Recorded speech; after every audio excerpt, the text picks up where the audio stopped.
Hello everyone, glad to be back. Came up here with our board, 4 members of our board, Matt Jellobrick, Randy Subject, and David LaRue. But I came up tonight to be with you. And I know this has been a grueling meeting, okay? But relax. Take a deep breath. Unwind a little bit because I'm going to tell you a story.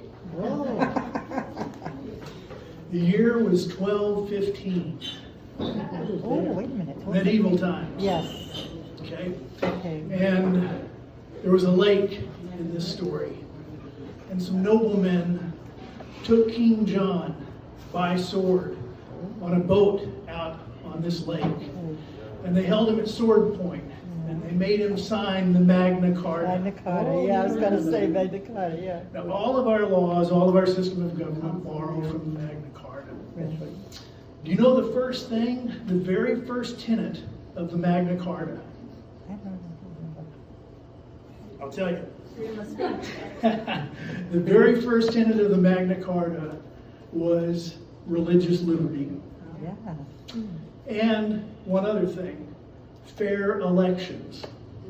Because the problem was that the government, King John, was manipulating the church. They were able to manipulate the vote for who were going to be the bishops of the church. And so the whole idea of religious liberty, of separating church from state, began not because of the idea of separating religious values or taking God out of the state or the affairs of state, but instead it was taking the state out of the church, out of the business of the church, out of manipulating the church. So the whole idea of the separation of church and state was initially not over religion or that we would have a secular state, but the two would be separated in their elections and we would have fair elections. The next thing that the Magna Carta did that was very interesting was that it set up a process for redress of grievances. The people had a way to redress grievance with the nobles. And the nobles had a very severe system of bringing the grievances of the people to the state. Now, this is important because our whole system of government is based upon these principles, and they've been violated. We've lost them. We've lost our way. And I want to bring back a few ideas to you. How do laws get made? I mean, yes, we can talk about, the political process and how everything works in the legislature. But I mean more basic than that. Let's go back to medieval times again. And imagine that the king is doing what? What do kings do besides going out and fighting and gaining lands and doing holy wars and all these things? They rule the people. Kings hold court. Kings hold court. People talk. And it's the most boring part of being king, because holding court for a king is where all the people come before the king and they bring their what? Their grievances. So how do laws get created? 2 ways. There are only 2. People are really simple. This is not hard. This is not rocket science. You don't need a lot of legalese to figure this out. This is simple. People have 2 problems that they bring to the king. They either say, this guy over here is stealing my goats. I want you to make a law that says it's illegal to steal goats. That's called a petition. So people bring forward a petition. They petition the king. You know what they have to have before they can do that? Signatures. That's very good. You have to have people. But they have to have standing. They have to have goats. They have to have goats, exactly. You have to have standing. You have to have the ability to stand before the king and to bring forth your grievance for the king to give you redress. So you have to be able to stand before the king. If you can't stand before him, you can't voice your problem. You can't lay out your petition. Oh king, please stop John from stealing my goats. The other thing that you can do is if somebody's messing with you, the tax man, maybe the sheriff in the town is like Nottingham. He's the evil tax guy that's stealing everybody's money. And you go before the king and you say, this guy over here is doing me wrong. And there's this unjust law that, you know, is overburdensome and they're taxing too much. Then what you ask the king to do is you ask for relief. You ask for him to stop that person from doing that. You ask him to repeal that onerous law, that horrible thing that's making your life miserable and all your people miserable. That's called a remonstrance. So those are the two ways that we get laws created. The people come before the court and they bring their grievances. And the king hears their grievances and redresses those grievances that are either remonstrances to take back a law or petitions to create a law. The same thing happens in our court. The same thing happens. When people rule themselves, there's no king. So who is to hear our remonstrances and our petitions? Legislature. Yes, sir. Who said that? Very good job, David. The teacher. The legislature does that. That's the job of the legislature. Now, here's what's turned around. The legislature in our state has gone awry. And they've set themselves up as nobles, as lords and barons, to take our petitions to the court, instead of us bringing our petitions to the court ourselves. So when was the last time the citizens went to Concord and laid out their petitions and their remonstrances? The Tea Party. I was there. Hundreds of years ago. It doesn't happen. Let me just read you one thing and I'll be done. I know that we're all tired.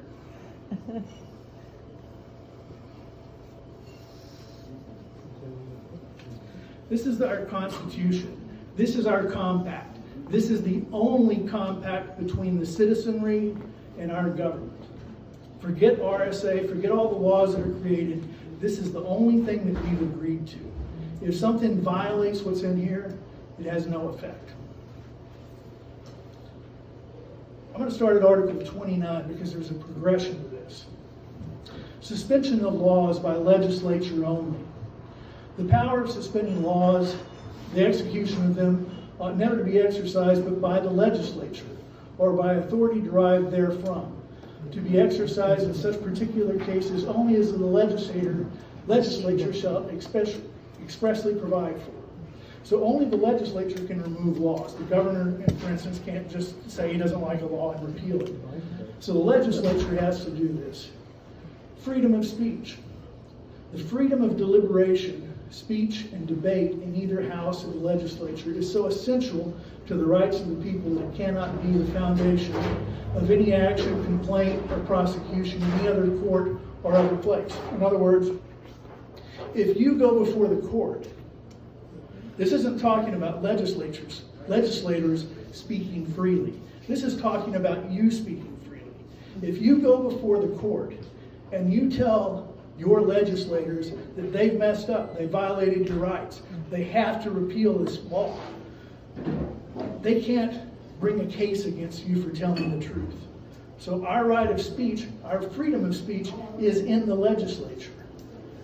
Meetings of the legislature, for what purpose? This is Article 31, this is key. The legislature shall assemble for the redress of public grievances and for making such laws as the public may require. What's the purpose for the legislative meeting?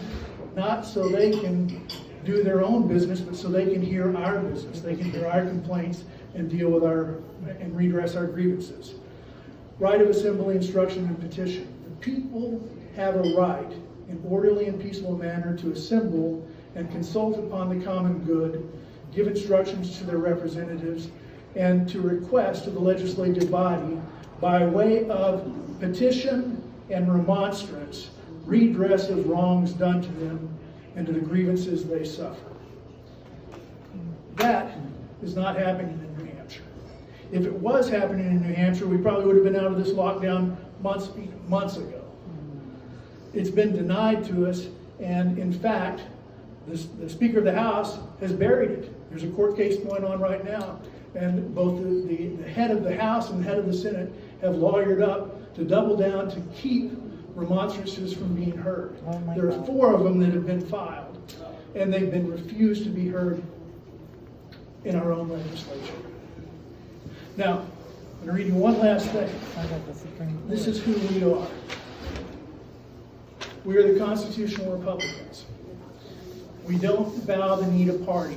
We're going to go after every one of these people that have stolen your government, that are denying your rights. We're going to go after every one of them, and we're going to put yard signs in every town where they live explaining exactly what they've done. We're going to make the people aware of their votes. Every vote that violates what Republicans stand for, we're going to make it known to the people. We're going to make it known in a real way with signs in their towns and information on every one of them. So you can look up and you can see the way that each of them voted. And you can see the ones that have betrayed you. And I'll leave you with this statement. We are the real Republicans. Somebody said recently that we aren't really Republicans, we're just conservatives. No, we're the real Republicans. We do not dedicate ourselves and band together simply to promote Team GOP or get any scoundrel that calls themselves a Republican elected. We are bound by fidelity to belief and principle, not party affiliation. We stand with Thomas Jefferson and Patrick Henry and James Madison. We stand for limited government, for a constitutional republic. We stand for the intrinsic natural rights of the individual, given by nature's creator, over the power of the state or the will of the masses. We stand for rule of law and hold that the only legitimate function of government is to uphold just law, which protects the natural rights of all people and thus promotes industry and prosperity through the voluntary exchange of free people. Thank you for your time. Wow.